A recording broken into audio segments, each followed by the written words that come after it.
Today we're doing an unboxing and first impression of Noir Ambré from the L'Eau d'Issey line from Issey Miyake. Let's talk about it.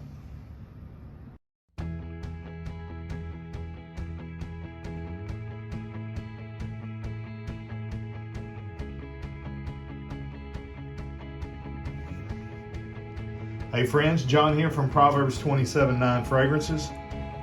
And today, like I already said, we're doing first impression and unboxing from, I think it was a 2016 fragrance from Issey Miyake in the L'Eau d'Issey line, Ambré, or Noir Ambré.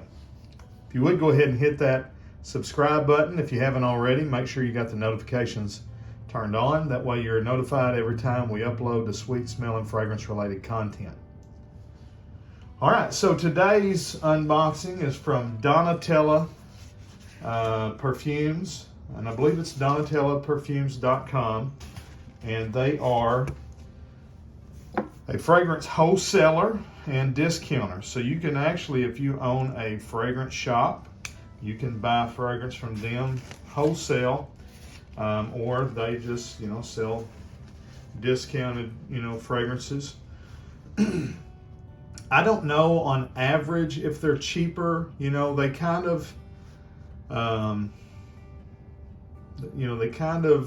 sometimes they're a little cheaper, sometimes they're a little more expensive, but I'd say on average they're probably, really strongly priced in a good way. But what I love about them is they will get in obscure, hard to find fragrances, and when they do, they don't price gouge like FragranceBuy.ca or Fragrance X or Fragrance.net does. I've said this before about them. When Guerlain L'Homme Ideal Extreme, when it pops up on their website, the 50 ml bottles, $40, the 100 ml bottles, 60 or 80 bucks, whatever. They don't gouge the price.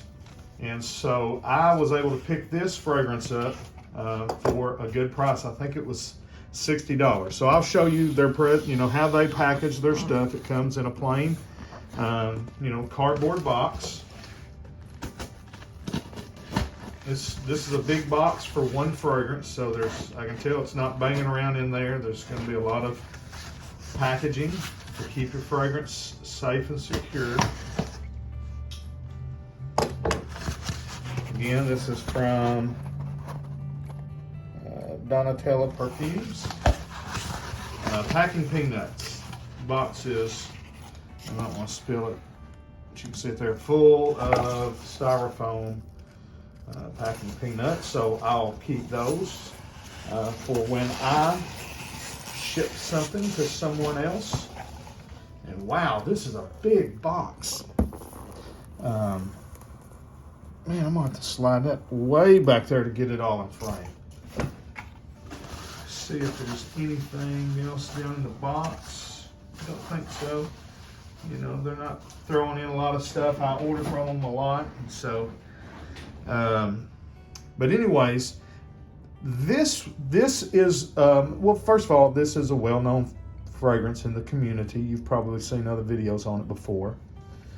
I bought it because it popped up for sale, and it's hard to find. So I've seen that this has a very niche style presentation, and other reviewers say it has a niche style scent. So we'll see. Here is the box it comes in is gigantic, and it's not a regular cardboard box. I'll go ahead and get the cellophane off here. Using my case white bone, it's got a jigged bone handle knife today. This is my eating knife. If you've watched any of my favorite things videos, which I haven't done one in a couple months, I need to do a my favorite things video. But this knife here's my eating knife. I have a blade on it that I use for opening boxes, and I have a blade that I only use to eat with. I used it yesterday at Cracker Barrel with my wife. to cut up tomatoes on my salad.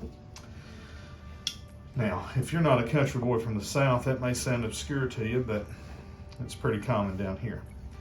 All right, so let's check out this presentation. Again, very heavy duty. I would call this a niche style presentation. You've got a little ribbon here that is a handle to pull out your fragrance.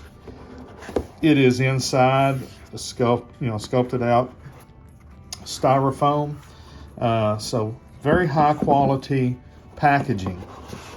This fragrance was not released to the American market. This was just, European and basically the other side of the world, Europe and Asia. The bottle is in the same bottle style as all of the L'Eau d'Issey fragrances. Here's the original L'Eau d'Issey. Here's L'Eau d'Issey Sport, which is my favorite one from the line so far that I've smelled. Now, in reading the notes on this, I'm confused as why it's released in the L'Eau d'Issey line rather than the, Nuit d'Issey, the night type of line. L'Eau is the water of Issey Miyake, his, and these are more fresh. And then the Nuit line is the more dark resinous, and this note-wise seems to be more of a dark and resinous fragrance. So, I'm interested to see if it does have a little bit of a fresh quality to it, and just kind of confused as to why it's in the L'Eau d'Issey line, not the Nuit d'Issey. But we'll find out here in a minute. Again, here, you've seen this bottle design a lot if you're in the community. Clicks into place. See that little rib there, the cap. And the atomizers are typically good. I really like the color of this glass bottle. It's kind of the amber, which is what the name means. Noir Ambré means dark amber, basically, or noir even could mean black, I think, maybe. So the atomizers have real good distribution. So let's get into it. This is the first impression. I'll do a full review later on after I get a chance to wear it, and it kind of be based on how fresh it is. It's still pretty hot here in Northeast Arkansas, and I'm thinking this is more of a fall winter fragrance, but we'll see. All right, so here is first sniff. Okay, so it is much like the name would suggest. It is kind of darker, it's sweet, it's ambery. There's a leather note straight out. So this is a leather, a leather amber fragrance, Oriental style fragrance, if you're wondering what category it belongs to. There's a lot of vanilla. It's sweet, but it's not overly sweet. If you watch my channel, I'm not a real fan of overly sweet fragrances. I was afraid this one was gonna be really, really sweet because of some of the few reviews I watched on it. I watched FM's review, and I saw Fragtastic Mr. Fox put it on his Instagram here lately. But there was another reviewer, one of the well-known reviewers I watched. I'm trying to think. Who was it? It wasn't Justin Copeland. It wasn't Ross. I don't think it was Max. It may have been Ash from Gent Sense. I believe so it was. And both of those guys seemed to make me think that this was really, really sweet. But to my nose, it's not coming across overly, overly sweet. It's a subtly spicy in the opening. It's not overly spicy either. It does have sort of a winter holiday-esque spice to it. I'm going to say,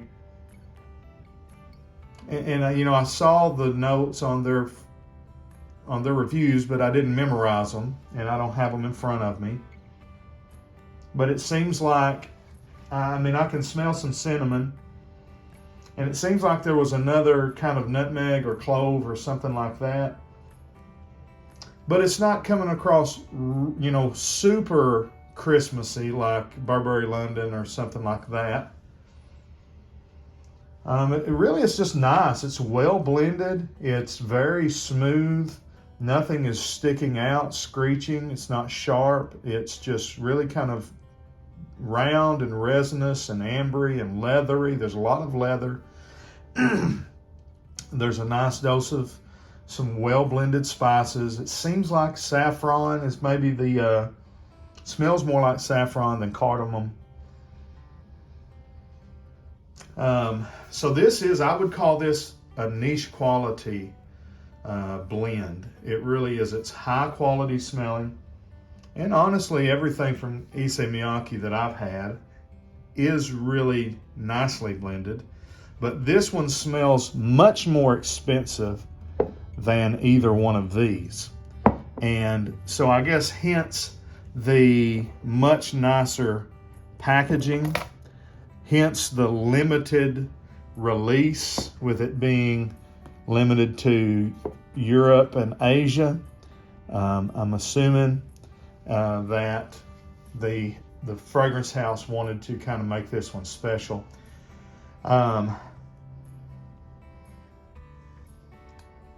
Really, really good here. This is going to be a super nice fall and winter fragrance.